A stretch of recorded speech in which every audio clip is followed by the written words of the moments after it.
Hey everybody, how you doing? It's Bruce here, traveling with Bruce. I thought today's video would be basically the conclusion of our transatlantic voyage from New York to Southampton.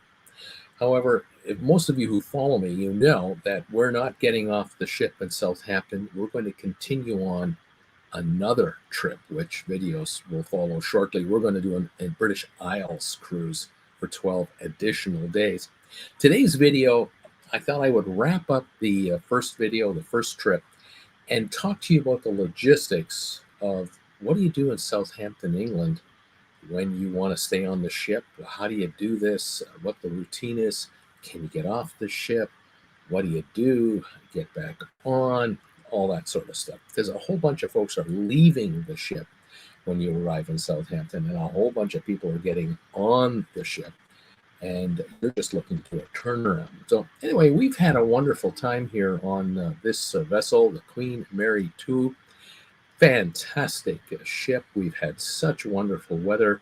This picture is a stock photo, but I got to tell you, looking at those calm seas in the background, that's what the North Atlantic was like, I should say. All 5 days, 6 days across the voyage. This was not. We hardly had these kinds of shots. Very few days where it was even like this. It was very smooth. We left New York under ideal conditions, temperatures in the 80s, and light winds and clear skies, and it was a wonderful journey. Our room is just like this one right here. It's a sheltered balcony suite cabin. We're on the 6th deck, just below the promenade deck. We really enjoyed the balcony here. You can see there on the right, there's a shot of that balcony. Protected on 3 sides with an opening there. Just great. A couple of recliners out there that partially recline back, a little table. We enjoyed it a lot. Now, we made our way across the Atlantic here, as you can see by this track. This is kind of the indicated track. And we landed where that blue dot is, just at the bottom of the UK there in Southampton. And all is well. This particular voyage was the 400th transatlantic crossing for the Queen Mary 2 in her history. So the ship was built originally in 2003, launched in 2003. And here it is, 21 years later, 400th crossing. Quite the feat. Lots of miles. And of course, on board the ship, if you've seen my other videos, you know what I'm talking about here with regard to the beautiful artwork that is on this ship, paintings, and it just goes on and on. This is basically a floating museum. It is a tribute to the Cunard line and its history, and you're going to enjoy it. If you ever cross the North Atlantic, you'll have plenty of time with 6 sea days in a row to explore this ship, and you'll get a kick out of it. Of course, traffic is going the other way from time to time. You'll see a ship like this or a container ship going the other direction. You get your camera out, you get your video going, and you know, everyone wants to get a look at what's going on out there. Some of the ships are really big, some are not so large, and of course, near the shore, say the first 300, 400, 500 miles, you're going to see fishing trawlers on the US side and obviously on the UK side as well. No problem. Very, very good. The procedure is simply this. When you get to Southampton, you're asleep the night before, the day before. All kinds of luggage shows up in the hallways where people have to get off because their voyage is over. And like any other cruise, it's mayhem in the evening. What the Cunard people do is they suggest to all the passengers, even if you have 2 bags per passenger, if you can manage to pack 1 bag and get it out into the hallway by noon on the day before, go ahead and do that, because they'll scoop up the bags that are already pre-packed.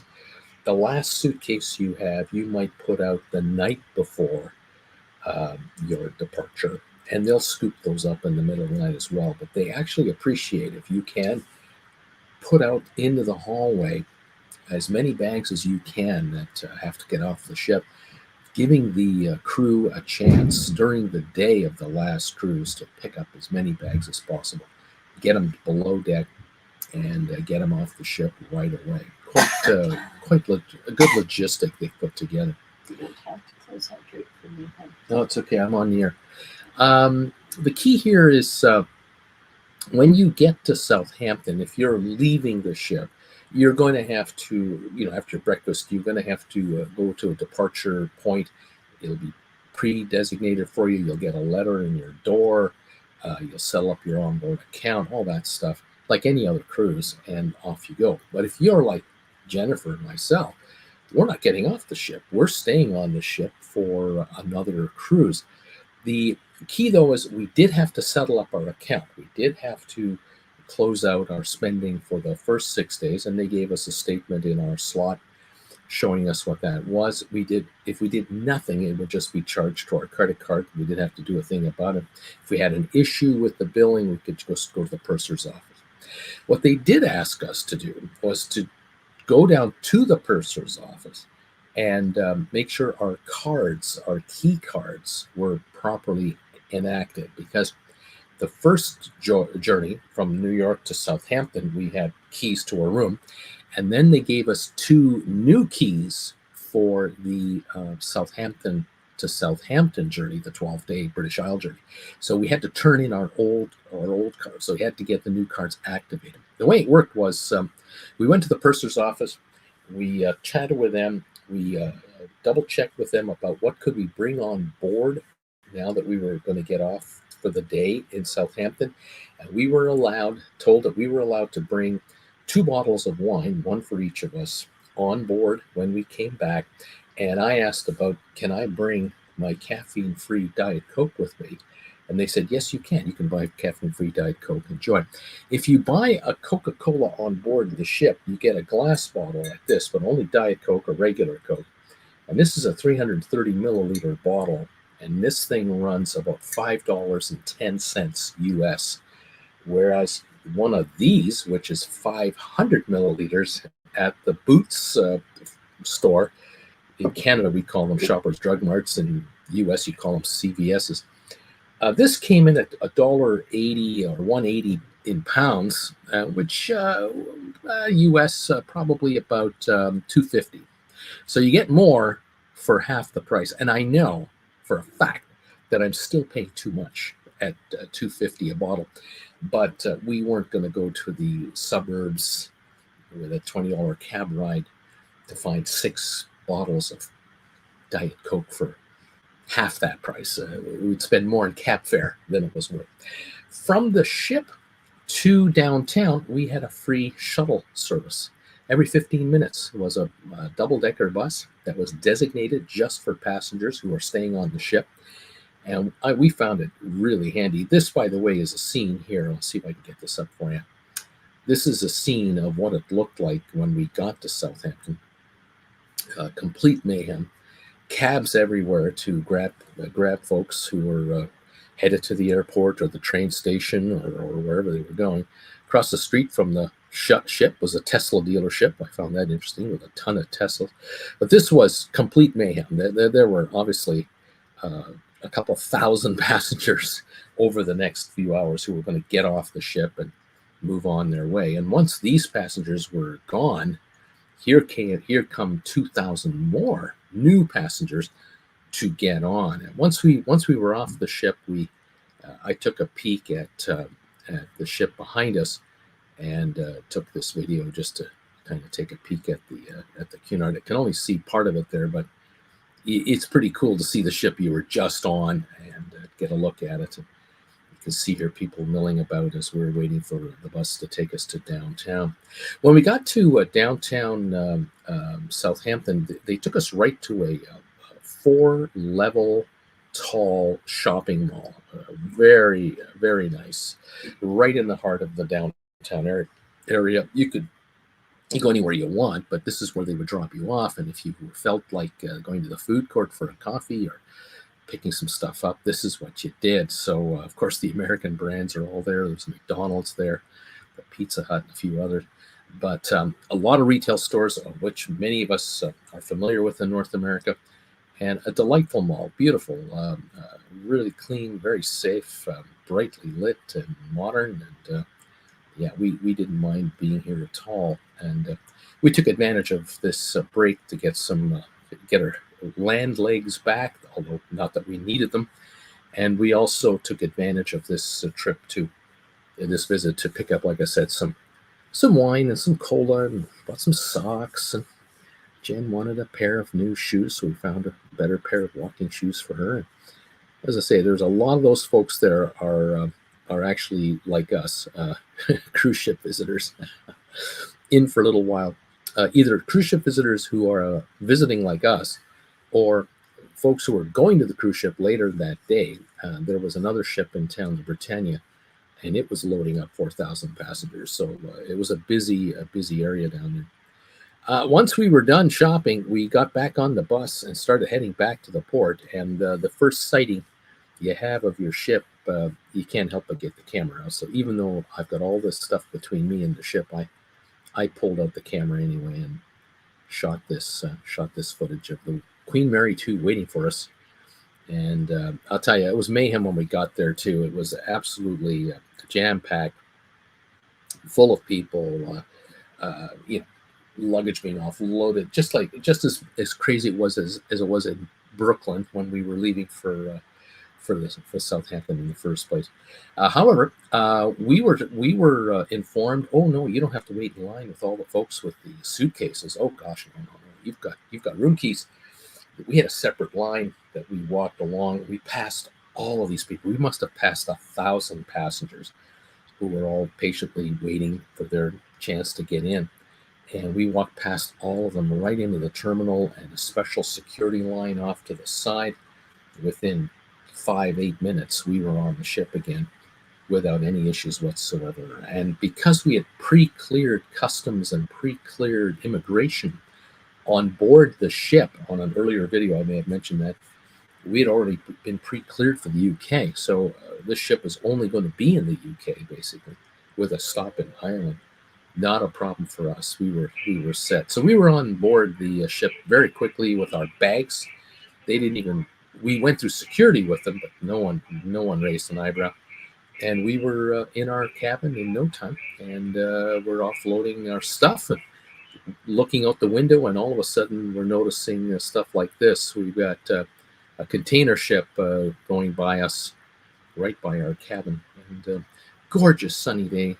Like I said, we've had perfect weather here, and so here we are catching this thing going by very slowly. I guess that's called the Independent Quest, full of all of these containers. There's a number of ships in the area and waiting outside the harbor to come in to load up and go. And later in the day, we left port and started our 12-day adventure around the British Isles. I'll bring you videos about that in the next few days. We'll start uploading videos for you, let you know about that. But I hope this gives you a bit of an insight. If any of you are ever thinking of a back-to-back cruise, on Cunard, the routine is pretty simple. They clear you on board the ship for your next sailing. You don't have to pack up your stuff. You don't have to take your stuff off the ship and bring your stuff back on the ship. You can leave everything in your room. All you need to do to get off the ship, and what we specifically did is we took our ID with us, our identification, our currency. We took, I think we took our passports with us just to be extra certain. Our room keys, and we were off the ship for maybe 3 hours, if that. And it was delightful. No pressure. You knew you weren't going to miss the ship. There was a bus every 15 minutes from the shopping mall back to the ship. There were people outside the bus who were Cunard employees that you could recognize. And you show them the room key. Oh yeah, no problem. This is the bus right here. You won't miss the ship. You couldn't blow it. What they did say to us on the way out was, if you can't find the bus and it's getting late in the afternoon, just hail a taxi.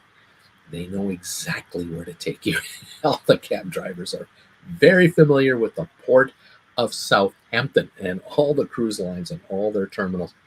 These guys know where the Queen Mary is parked. And so we knew going in this wasn't going to be any issue whatsoever. And so it worked out to be a very wonderful day, an easy port day for us, the end of one journey and the beginning of another.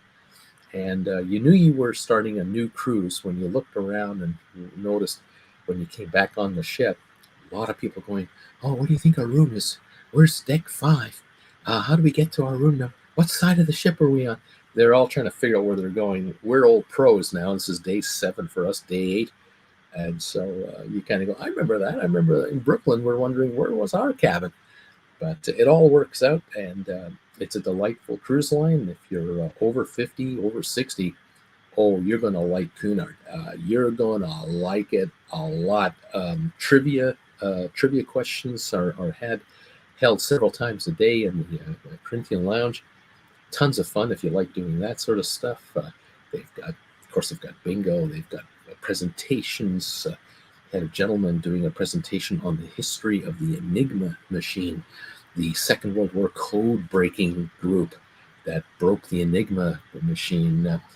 There was a person talking about the Beatles, all kinds of stuff about the Beatles history from a personal knowledge point of view.